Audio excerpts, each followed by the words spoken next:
Let's get straight into the business of today. African tech startups raised more than 1 billion US dollars in the first 2 months of 2022, more than double in the year, of course, in its entirety of 2021.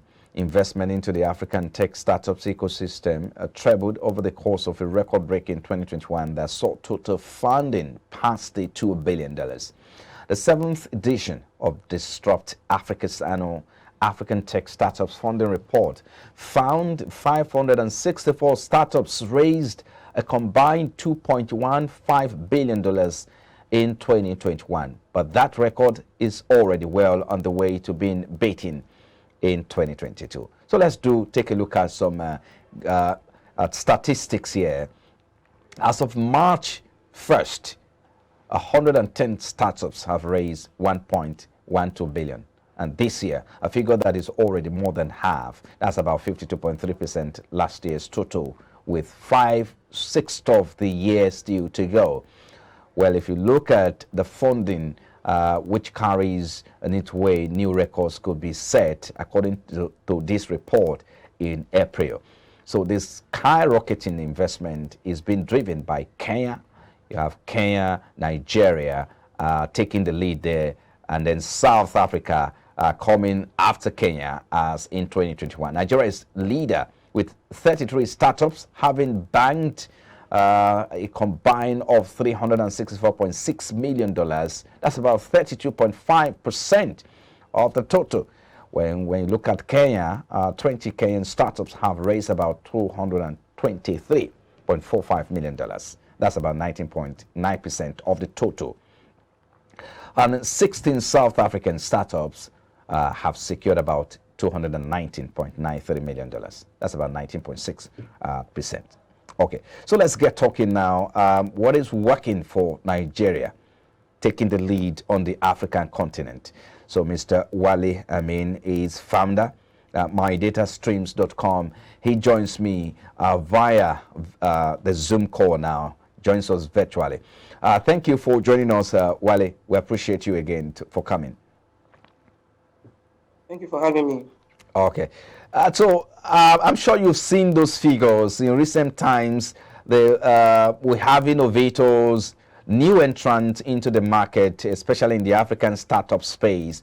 So what do you think is the motivation or factors driving the rapidly emergence of startups across the African continent, especially when you look at Nigeria that is taking the lead with about 33 startups just in few years?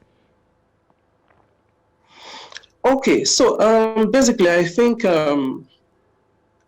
this probably is mostly due to the challenge to young people, because when you look at the demography of those powering these startups, also powering these innovations, young people are the dominant category here. So I think it's the challenge that young people have taken up to address critical problems that we find ourselves having. Talk about the issue of payments, talk about the issue of logistics, talk about the issue of e-commerce, talk about so many diverse industries.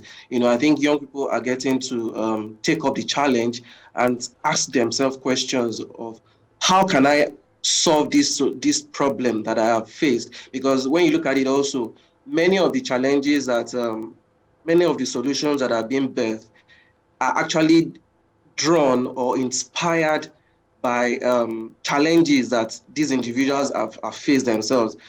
Personally, also, I remember before launching our platform, it was just a desire to also offer an option for payments, to make payments easy and affordable.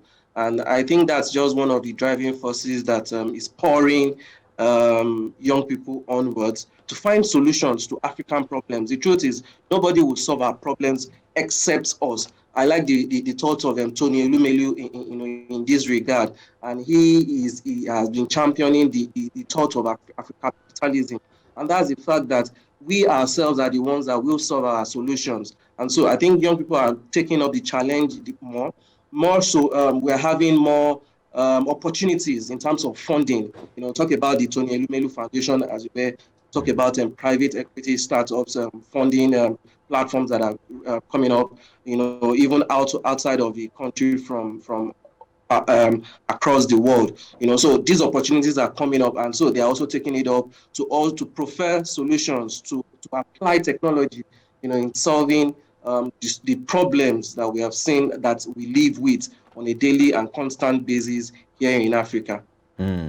Now, Wale, this is your stuff, and this is where you play. I've known you; you've been in this space for quite a while now. But do you think really that we have exhausted, or because it seems that most of the players or new entrants we're having usually is focused on technology. We're not really considering other sector. And so what again would you say is responsible for the attraction for technology startups? Okay, so I think we should not forget that one of the big critical issues, one of the biggest challenges that we have has always been finance, has always been how do I get money transferred to somebody? How do I get paid? I'm freelancing, or I'm doing remote work for companies based in the US. How do I solve it? Many people have had that issue. I've had that issue also. When you work for foreign platforms, and the problem is how do you get paid? And you realize that the issue of bottlenecks and logistics issues, before now there were no solutions in that regard. And so if you say that we are having much more of solutions in this area, I think it's because of the opportunity, it's because of the challenges that has been faced. Take note that if the opportunities are not there, then obviously the new entrants will not be making inroads. So if every new entrant that comes in is making an inroad, is declaring profit on, even as soon as they kickstart, it then goes to show that we are yet to even cover or get to that tipping point where you now say, nobody needs to come in here since there is no longer demand. As long as there is demand for these solutions, then we should be having more. And don't also forget that these startups are providing critical solutions that many people before now never had. And that was one of the reasons why Africa, being based in Africa used to be like a minus, for individuals, for young people. So with these solutions coming up, it just goes to tell us that there is so much demand, and we haven't even scratched the surface. I think I mentioned this here on this same platform before, that we haven't even scratched the surface. Yes, we need to still. Let me quickly jump in. Yeah, just before you continue. Yes, let me jump in with these. I mean, yes, for instance, you have my data streams, of course, it's for payment. Yes, technology startups, it's okay. But why I asked that question is that there seems to be attraction more in financial technology, payment platforms. You have different payment platforms. Even some platforms are for money lendings and borrowings. So in 2021, you also have, for instance, Paystack is there, Flutterwave. You have a lot of all of this platform. So I'm just wondering though, maybe it is time to start considering other area of interest apart from financial technology. Yes, definitely, and I think there are several startups coming up, being churned out every other day. Taking up one segment or another. In terms of e-commerce, in terms of agric. Bringing tech. Into the place of agriculture. And all other sectors. So yes, definitely. I think what we have here is the fact that we are starting up with this. Don't also forget what we used to have 5-10 years before now. Like I mentioned, getting payments or businesses being paid, seamlessly used to be a very Herculean task. So the reason why we have had more of these is most definitely what I've said, that the challenge here. Don't also forget that we have the numbers here. Businesses are being churned out every day. Young people are doing great stuff, working, collaborating with their, with their European counterparts and all over the world. So there is need for these platforms, and I can tell you for free that we haven't even scratched the surface, because one of the discussions that I've also been engaged with, with critical players in the industry, is the fact that some of these platforms that you just mentioned also sometimes also have hiccups. They also have challenges, that you need the next available option for you. So I think the more the merrier.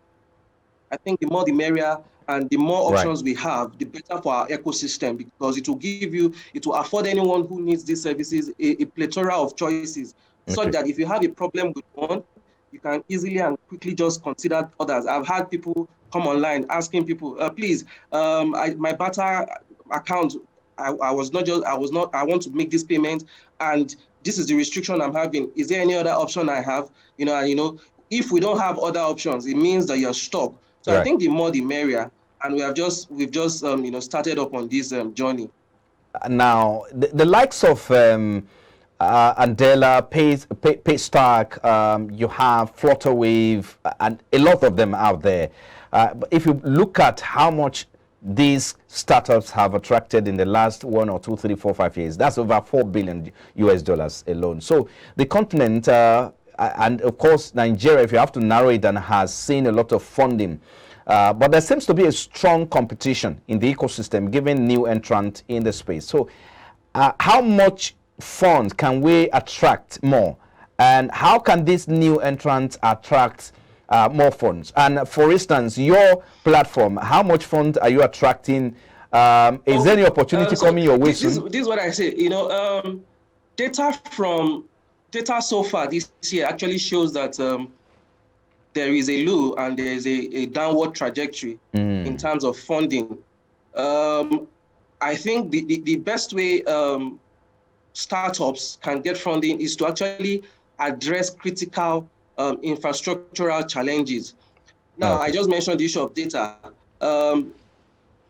If I put this in context, in January, about 1.8 billion was raised. But when you look at it downward in April, May, just about $300 million, were raised by startups. That's right. And this shows. But then again, a critical point to note here is the fact that this downward trajectory only affects later stage funding. It doesn't really affect, seed stage funding. So it just goes to show and tell us that there is still opportunities for, early new entrants to come up on board and still get funding. What we might have, and what is being predicted already, is that we might be experiencing, some downward trajectory as the days go on. This has also been predicted that it's not just going to be, a flash in the pan. It might be a little bit sustained, in the months and in the years to come. So, but what we know is that, for anyone who is coming in, your solution has to actually have utmost value. You must be addressing a critical problem, and you must be, solving a big problem that we have here. And I think the money will come to you once that is so in essence, you're saying that that's the only way that these new entrants into the ecosystem can compete favorably well. Yes. Why are you even bringing up a solution in the first place if it's not going to solve a critical problem for us? Right. That is the first question you should ask yourself, as a startup founder. This solution that I'm bringing up, am I just jumping into the pan because every other person is doing it, or is my solution actually addressing a critical problem? What is the demography of the people who need this service that I'm churning out? So that is one big question you should ask yourself, as a startup founder, if you would get, the funding that you require as we go on. Indeed, a big question there for those new entrants, guys. But let's wrap up with this now. Your outlook for tech startups in Nigeria in the nearest future? And secondly, what are the other area of interest that you think we need to look at? Let's start also talking, inspiring conversations around these sectors as well. Okay, so I think there are quite a myriad of sectors that still needs to be talked about, still needs to be for solutions to be birthed in them. A critical one here is the place of agriculture. We still need solutions that can help bridge the gap of how our agricultural products can, come out from the farms down to probably the warehouses where they are going to be batched, and where we will actually sustain quality. I think one of the issues we have in terms of products that are being exported, because that is the angle anybody should be looking at now. Should be looking at how you can develop things that would scale up the agricultural sector. The e-commerce also is still there, and a plethora of other industries as you were. So I think it just boils down to the problem that you want to solve. Even if it's fintech, the question is there are still so many angles to fintech that we do not have adequate cover. Okay, I think we should leave it there. Thank you so much, Wale. Is founder mydatastreams.com. Thank you for your time on Business Breakfast. We appreciate you kindly. Thank you for having me.